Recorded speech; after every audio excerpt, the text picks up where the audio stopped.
कहना चाहेंगे कि मैं यह कह सकता हूँ कि यह एक विश्वास की जीत है जो माननीय मोदी जी पर वहाँ की जनता विश्वास करती है, उनकी बातों पर विश्वास करती है। और माननीय मोदी जी की सोच और मंशा रही है कि वह 3-4 ही काम करते हैं, वह रोजगार के क्षेत्र में हो, युवाओं के लिए, किसान के लिए उनके क्षेत्र में हो, महिलाओं के क्षेत्र में हो, महिलाओं के लिए हो, या फिर आप कह सकते हैं गरीबों के लिए। जो उन्होंने कहा वह किया। इसलिए मध्य प्रदेश से लेकर के राजस्थान और छत्तीसगढ़ तीनों राज्यों में वहाँ की जनता माननीय मोदी जी की बातों पर विश्वास किया और एक तरफा वोट दे करके पूर्ण बहुमत की सरकार बनाई। और ये मैं यह कह सकता हूँ कि आने वाले समय में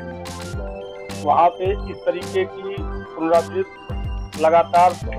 मोदी जी पे विश्वास करते हुए वहाँ की जनता अपना वोट देती है। दूसरी बात मैं यह कहना चाहूँगा कि जो इसके पहले विपक्ष की पार्टियां हैं, वो चाहे माननीय मोदी जी पे अभद्र भाषा का उपयोग हो, चाहे योगी जी पे हो, इन दोनों नेताओं पे जो भी पार्टियां अभद्र भाषा का उपयोग करती है, चाहे वो किसी तरीके का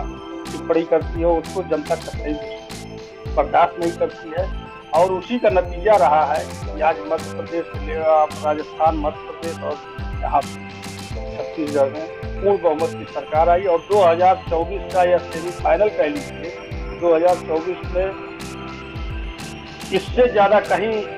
ज्यादा सीट आएगी और पूरी जनता, पूरा भारत की जनता भारतीय जनता पार्टी के साथ है, माननीय मोदी जी के साथ है, माननीय योगी जी के साथ है। इसलिए यह कह सकते हैं प्रचंड जीत एक विश्वास की